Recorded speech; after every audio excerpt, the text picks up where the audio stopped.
I had asked God, what did you have to say to me? Do I have anything I need to work on, Lord? Like, what do you need to say? And the Lord replied to me, get rid of the dead weight. And I got up like, dead weight? I ain't got no dead weight. Like, what you talking about? Like, I'm good, Lord. Like, what you talking about? And so I let it go. Well, when I came back into the closet to say, Lord, should I take this job? The Lord was like, what is your dead weight? And I'm like, Lord, that's not what I'm asking right now. I'm asking you about this job. Like, we're not talking about no dead weight right now because I ain't got no dead weight. And it's literally, I'm shaking my head because God told me to record in this car right now, and I do not want to because the light is wrong. Everything about this recording in this car is wrong. And literally, I was about to get out the car from delivering some Uber Eats stuff and go in the house and take my bath and stuff. And the Lord was just like, hold up, wait, record that video. And I'm like, but Lord, why can't I just record it in the house? Like where my setup is with the great lighting. And the Lord was like, right now, right here. So y'all, I am recording in here, even though the light is horrible. I'm sorry. See, this is what I'm gonna have to deal with. This is what I'm gonna have to deal with because it's in my car and my car does not want to stay on. I'm running up my battery. But the Lord told me to stay in here and record. So let's get started. Okay. I had a question for God, but I was not expecting what came next. An hour-long conversation that turned into the most intense interview of my life. Let me tell you how it happened and what it means for you. My name is Deandra, and welcome to Divine Disruptors. So here at Divine Disruptors, we are all about figuring out what our calling is through God and disrupting the work of the enemy in every single area of our lives. For those who don't know, I am currently in the middle of a 21-day fast. I'm on day 2, 48 hours in almost. And God has been speaking to me in ways that I have never experienced before. Again, y'all, I'm only on day 2 of my fast. I'm going to try to get my notes together. Holy Ghost, help me. For a while, I have been working from home, like trying to get my business off the ground, and it has not been working well. As a matter of fact, God is the one who told me to leave my job about 3 months ago. And ever since then, I've been trying to start up my entrepreneurial journey, but I've not only been hit with so much spiritual warfare, I've also not been making any money. One of the things that has been attacking me is my health. So the first thing that happened when I quit my job, because the Lord told me to, is my whole entire family got sick, and we stayed sick for an entire month. I mean, literally, first it was my daughter. She was sick for an entire week. Then it was my son. He was sick for the next week. Then it was me. I was sick for the next week. Then my youngest baby, who's 3, he was sick for the next week. And we were like down bad, y'all. So that was the first thing that happened. The month of November, which was the month that I wanted to upload content for an entire month every day, I was sick, and my entire family was sick like the entire month. So we've been hit with spiritual warfare. I've been kind of rocked off my content plan. And so I haven't been making like much money at all. And we have literally been living paycheck to paycheck, me and my husband. And so I went to the Lord recently, like a few weeks ago. And I asked the Lord, I said, Lord, listen, I know spiritual warfare is heavy. Like, I know I have to pray through this stuff. I know all of that. But Lord, you told me to leave my job. Okay? You told me to leave my job. And you told me to go for this entrepreneurial thing that you're calling me to. You told me to go for it, for YouTube. You told me to do my Amazon stuff because I am an Amazon affiliate as well. I'm an Amazon influencer, y'all. I just don't post my stuff that I need to post, but I'm gonna start doing that, and maybe y'all can help me out with that. But he told me to do the Amazon thing, to get my ebooks together, to get my downloadables together, to do all of these things that he's calling me to do. And I'm like, but Lord, I'm broke right now. Like, it's been 3 months. And on top of that, all of this spiritual warfare with all of this stuff happening, I can't even stay focused. But the main thing is that I'm not making any money. I can't focus on what my purpose is. Like, I thought I knew my purpose, but I can't keep it in my mind. And I'm like, Lord, I need some help. I need some help. Like, something has got to change. You called me to this, so I'm coming to you for help. And the Lord simply, in that prayer, he answered me and said, you need a mindset shift. You need a mindset shift. I'm going to say it again. You need a mindset shift. And so I came out of that prayer thinking to myself, okay. And in my heart, I knew he meant a money mindset shift. However, I didn't think that I had any problems with a money mindset, because I'm the positive one in the marriage. My husband is the one who's like glass half empty. I'm the one who's glass half full. I'm the one who's always like throwing out, oh, it's going to get better. Oh, this money is coming. Oh, I'm not worried about it. Like, I'm thinking I'm good. Like, I'm the one that my husband, he looks at me and he's like, why? You sound crazy right now, because we don't have it. And you keep saying we do. And so I'm thinking, I'm good, right? Wrong. Lord is like, no, you are not good. You need to change your mindset. And so what I did was I kind of went through my mind of reading, or I started reading, and I kind of started contemplating on what I was reading. And I started reading about mindset limits that we have, the mindset blocks we can have about money. And as I was reading it, I started feeling like embarrassed as I was reading it. Like, why am I embarrassed reading about like money ideas? Why am I embarrassed while I'm reading statements about money? Why do I feel like shame? Why do I feel like I don't want to read this? I started wondering that. And then I thought to myself, you know what? That probably means that I need to dig a little deeper into these statements and why I feel the way I do when I read them. Like, I was literally feeling embarrassed. I was feeling shame. I was feeling like it was a hard thing to even think about. I didn't want to think about it. And it was almost like I wanted to just push it away. So Holy Spirit said, yep, you need to focus on this. You need to think about it. You need to pull it out and see why you feel the way you feel about these simple statements. And so, y'all, I, in my head, said, you know what? I need to write about this. And so I pulled out my threads. I put out my phone and put up the Threads app, and I just started writing about how I felt about these 3 statements. And I'm going to show you guys my Threads post.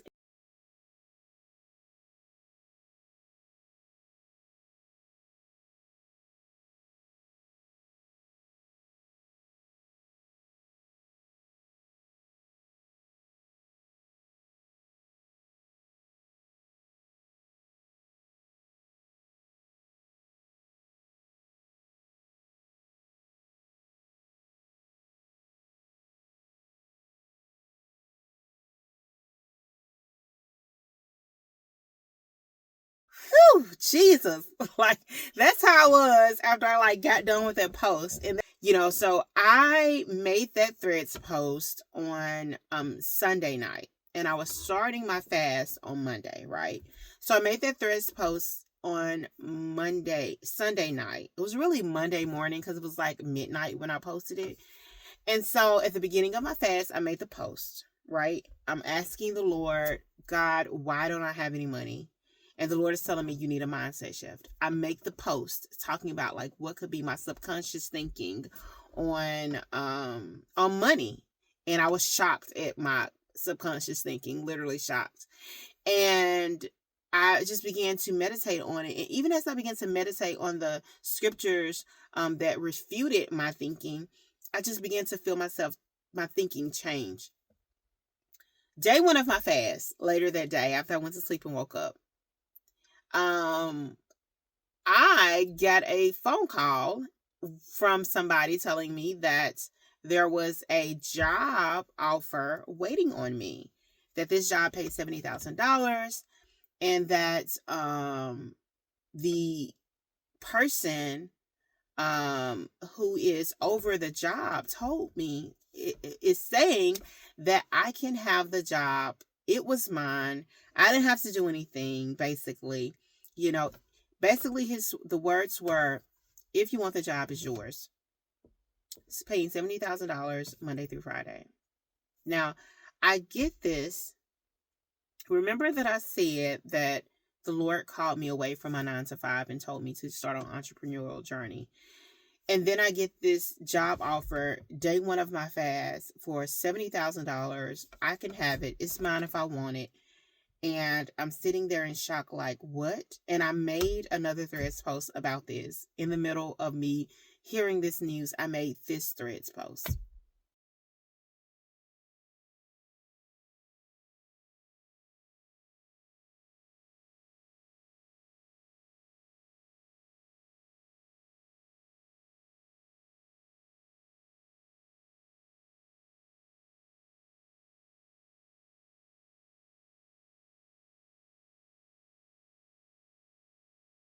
So, as you can see, I was just floored. I didn't know what to do. I was like, y'all pray for me.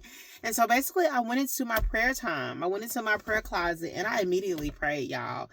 And this is where God interviewed me, because I went into my prayer closet to ask God a simple question. I actually went into my prayer closet and I said, and this is my extra closet, y'all.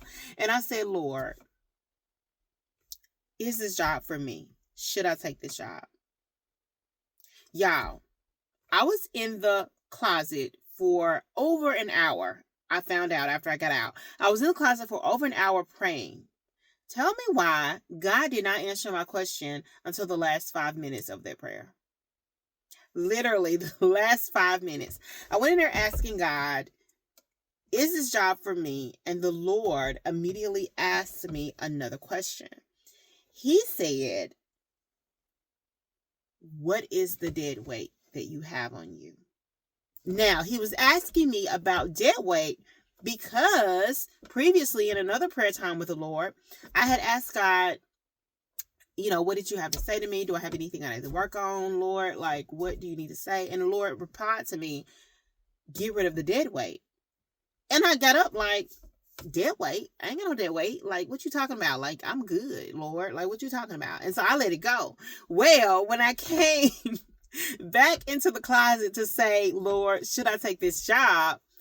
The Lord was like, what is your dead weight? And I was like, Lord, that's not what I'm asking right now. I'm asking you about this job. Like, we're not talking about no dead weight right now because I ain't got no dead weight. And it's literally what I said to him. I said, Lord, I don't think I have any dead weight. Like, if I have dead weight, you're going to have to let me know what my dead weight is, because I don't know, because I feel like I'm good. I don't have anything against anybody. I'm doing good in life. Like, everything is on the up and up. We good. What are you talking about dead weight? Like, what are you talking about? And so I was like, we need to move on, God. But then I said, you know what, Lord, if you say I got dead weight, I must have dead weight, right? So tell me what my dead weight is, Lord. Tell me what my dead weight is. And the Lord began to take me back to my college years, y'all. And he took me back to a place, a bad place of domestic violence. I was in a domestic violence relationship. And he took me back to that place and he showed me so much, y'all. He showed me so much. I was in there bawling, y'all, crying, snot coming from everywhere, just bawling on the floor as he showed me that I was still living in victimhood. He showed me that I had not forgiven myself for being in a domestic violence situation. I had not forgiven myself for putting my daughter through that. Like, I was blaming myself for all of that. All of this time, I've been blaming myself for being in the relationship, for putting my parents through it, for putting my daughter through it, who was an infant. Been blaming myself all these years. I had not forgiven myself for having my daughter out of wedlock. One of the things that happened during that time was the church that I grew up in basically shunned me. They told me don't come to church anymore, that I would be a bad influence on the other females in the church and not to come to church, that I should basically stay home from church. And that really hurt me, coming from a person who absolutely loved going to church and absolutely loved worshiping God. It hurt me when they shunned me like that. And so I stopped going to church. And instead of getting closer to God, I got closer to my abuser, basically. And so that time, the Lord showed me that I was still holding feelings over my head. I was still blaming myself for having a child out of wedlock. I wasn't even blaming the church anymore. I've forgiven the church, actually. I've forgiven all of them. Who I was still blaming, though, was myself. The Lord showed me that I was still blaming myself for even getting pregnant, and maybe even being a stumbling block to other people. Like, I was still blaming myself for not holding on to what I wanted to do, which was to wait to marriage. And I was just blaming myself all of these years for that. And I didn't even know it, y'all. The Lord is showing me this stuff, and I'm bawling on the floor crying because I'm feeling it. And I realized I have been holding all of this in. I have been blaming myself. I have been doing this. I have. And he showed me, he said, look, this is your dead weight. This is your dead weight. This that you have been carrying, where you're blaming yourself, where you don't feel like you are worthy enough because you made these mistakes. This is your dead weight. And it's been a subconscious thing, because you're focused so much on everything else and other people that you're not even focused on how you blame yourself. And he showed me, he said, this dead weight is weighing you down, where you're trying to walk to your purpose, but you can't even walk to your purpose because you don't know where to go, because you're so, I'm sorry, y'all. Lord, I told you. Because you're so focused on the dead weight that's really heavy right now. You're so focused. Think about how heavy a dead weight is. The Lord was like, you're so focused on how heavy that dead weight is and trying to move with the dead weight that you can't even focus on what direction to go. You can't even focus on what your purpose is. You can't even focus on what you're supposed to be doing. He was like, I need you to release the dead weight now. And y'all, in that moment, I just began to just cry out truth instead of lies. All the lies that I had been telling myself, the Lord began to give me words to counteract those lies about how I am not, a victim. The Lord told me to get rid of the label of being a domestic violence survivor and instead harp on the label of being a child of God who is redeemed and blessed and chosen. He just began to change so much of my thinking, so much of my subconscious thinking, so much of my subconscious words that I speak over myself. He began to change them in that moment and just reframe my thinking, reframe my mind on the things that I had been telling myself. It was very similar to how I had started reframing my thinking on money. It was very similar to that, except it was about me and how I had been, doing this to myself. It was easy for me to think about what I felt about money. And it was easy for me to start writing that out.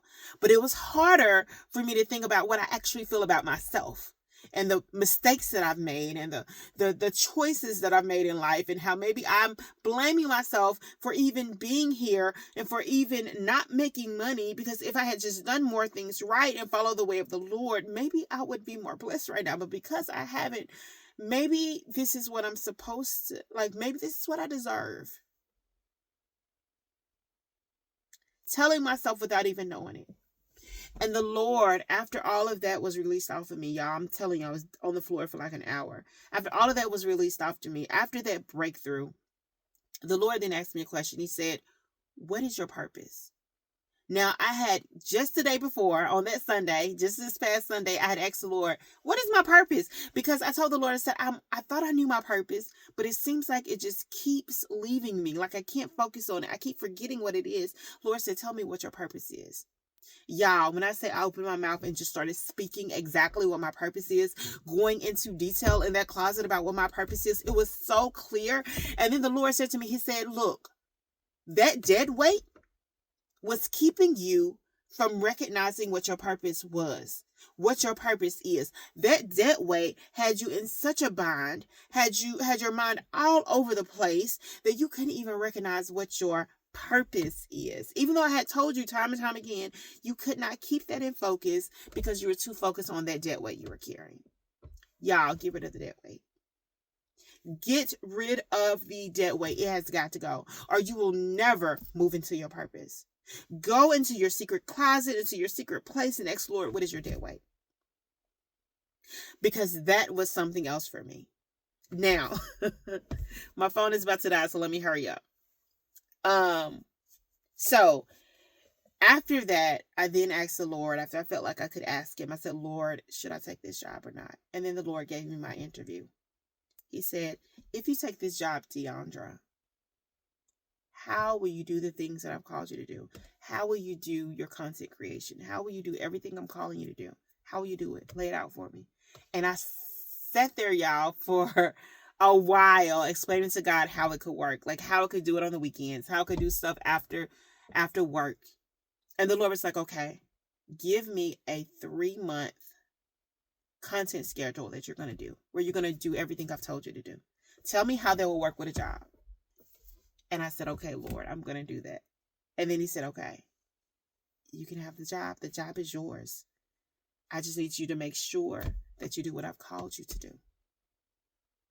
And I'm going to hold you to it. My God, y'all. God is real. Okay? God is real. Until next time, I love you guys. Again, this is Deandra. Peace. Bye.